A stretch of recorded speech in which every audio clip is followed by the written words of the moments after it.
निमित्तानं आज निष्ठावंत कार्यकर्त्यांच्या मेळाव्यासाठी उपस्थित असलेले आपले निष्ठावंत प्रदेशाध्यक्ष आदरणीय जयंतरावजी पाटील साहेब, मंचावरील सर्व गणमान्य व्यक्ती आणि समोर उपस्थित असलेले माता भगिनी, तरुण मित्र आणि सर्व पवार साहेबांचे निष्ठावंत कार्यकर्त्यांना, साहेब आत्ताच आमचे कार्याध्यक्ष विश्व चव्हाण साहेबांनी सांगितल्याप्रमाणे ज्या मोठमोठ्या वल्गना करून जे काय एक मृगजळ निर्माण करण्याचं जे नेते या औरंगाबाद जिल्ह्यामध्ये होते, ते नेते गेल्यानंतर त्यांना असं वाटत होतं की या ठिकाणची राष्ट्रवादी संपुष्टात येईल, परंतु प्रत्यक्षात मात्र तसं होत नाही।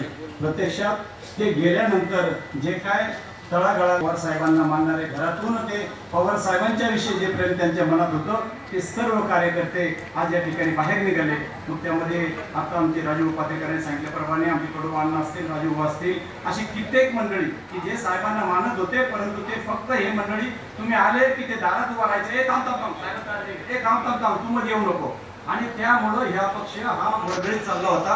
परंतु आम्हाला खऱ्या अर्थानं पांडुरंगाच्या रूपानं पांडुरंग तांबे साहेब जे जिल्हाध्यक्ष भेटले, त्यांनी सर्वसामान्य गोरगरिबातल्या घरात तळागाळात बसलेल्या, झोपडीत बसलेल्या कार्यकर्त्याला न्याय देण्यासाठी आणि घराघरात जाऊन कार्यकर्ते ते रात्री 10, 11, 12 वाजेपर्यंत त्या कार्यकर्त्यापर्यंत जातात आणि त्यांना जागे करण्याचं काम करतात। त्याच पद्धतीने आज आम्ही सर्व कार्यकर्त्यांच्या रूपानं आज आपणा समोर जाहीर विनंती करू इच्छितो की ज्या आम्ही ज्यांना आपण लाभार्थी म्हणू, असे लाभार्थी आमच्याही मतदारसंघात कित्येक वेळेस आले, कित्येक वेळेस गेले, परंतु त्यांनी मात्र फक्त सत्तेसाठी आणि पदासाठी या ठिकाणी ते पक्षात प्रवेश करतात।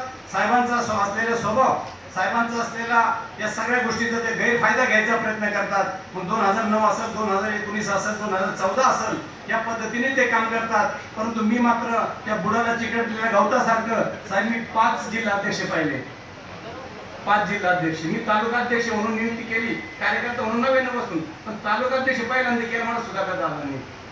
त्याच्यानंतर तालुकाध्यक्ष केले BR पाटील चिकटगावकर साहेबांनी, त्याच्यानंतर तालुकाध्यक्ष केलं कैलास पाटील साहेबांनी, त्याच्या अगोदर संजय भाऊ वागचौरेंनी मला तालुक्याचं उपाध्यक्ष केलं होतं आणि आज तांबे पाटलांनी चौथ्यांदा मला या तालुक्याचं तालुकाध्यक्ष केलं। का त्यांना तालुकाध्यक्ष भेटत नाही म्हणून नाही केलं साहेब, तालुकाध्यक्षी लाईन लागेले, पण तो तालुकाध्यक्ष तो घरी बसणारा, येशीत फिरणारा, तो त्यांना चालत नाही। आणि हे सगळे जिल्हाध्यक्षांना तुम्ही आमच्या पश्चात विचारा की गंगापूर खुलताबाद तालुक्याची राष्ट्रवादी, मी म्हणत नाही कार्यकर्ता म्हणतो साहेब, की ही जिवंत राहिली असेल तर तुमच्यामुळं या 4ही जिल्हाध्यक्षांचं तुम्ही मत एकांतात जाणून घ्या की राष्ट्रवादी का। मी माझ्या स्वाभिमानाने, मी माझ्या अभिमानाने किंवा अभिमान म्हणून सांगत नाही, परंतु 2009 ला कुंडलिकांना निवडणूक लढले, 3 महिन्यात त्यांनी सांगितलं डॉक्टर आपल्या बसचं काम नाही, पक्ष तुम्ही घ्या, मी पुढची तुमची शिफारस साहेबांकडे करील। मला एक आशा पल्लवी झाली, मी कुंडलिकांच्या माध्यमातून 2009 ते 2014 पक्षाचं काम केलं। त्यामध्ये 2013 ला मोठा भयानक दुष्काळ झाला,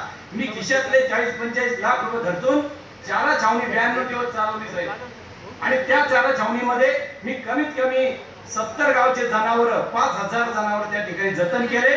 त्या ठिकाणी 5000 लोकांना दर गुरुवारी जेवण द्यायचो। हे मी माझ्यासाठी सांगत नाही, तर या जनतेसाठी केलेलं काम सांगतो। पवार साहेबांचा 12-12-12चा जो वाढदिवस होता, पूर्ण गंगापूर तालुक्यामध्ये रथ तयार केला आणि 12,000 ज्या स्वाक्षऱ्या तयार केल्या, त्याच्यामध्ये 1.5 लाख स्वाक्षऱ्या हे डॉक्टर निळ आणि आमच्या सर्व तरुण सहकार्यांनी मिळून गावागावात जाऊन आम्ही त्यांनी तयार केल्या होत्या साहेब। आजही त्याच्या पुढे जाऊन सांगायचं म्हटलं तर 2014 ला जेव्हा त्यांनी माझी त्या ठिकाणी साहेबांपर्यंत जाऊन शिफारस केली, साहेबांनी सांगितलं तुझं अजून बरेच दिवस बाकी आहे, आपल्याला मागच्या वेळेस जरी मी साहेबांना शब्द दिला, आपल्याला कृष्णाने बंडखोरी जरी केली असेल तर कृष्णाला आपल्याला संधी द्यायची आहे। म्हणजे साहेब जसे आपले आदेश साहेबांनी 2014 ला त्यांना संधी दिली, दुर्दैवाने अपयश आलं आणि 2015 ला ते परत शिवसेनेत प्रवेश करून गेले। मला सांगितलं तू पागलच, इकडे आला तर जिल्हा परिषद सदस्य होतील। मी म्हटलं काय व्हायचं ते होईल, पण मला बेईमानीचा डब्बा लावून घ्यायचा नाही आणि म्हणून मी त्यांच्यापर्यंत गेलो नाही साहेब। 19 पर्यंत मी काम करत गेलो.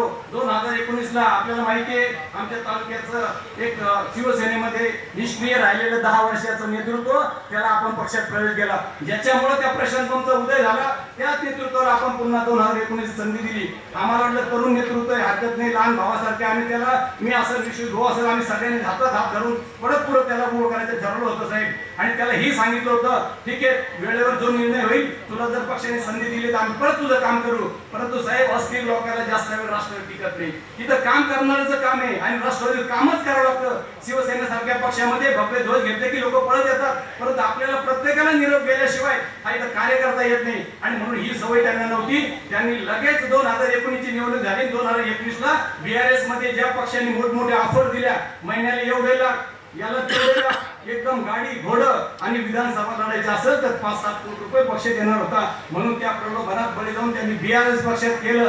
परंतु झालं दुर्दैव, तिथं व्हायरस यांच्यामुळे जोंबवला आणि BRS चा नेता नसता नाबूद झाला.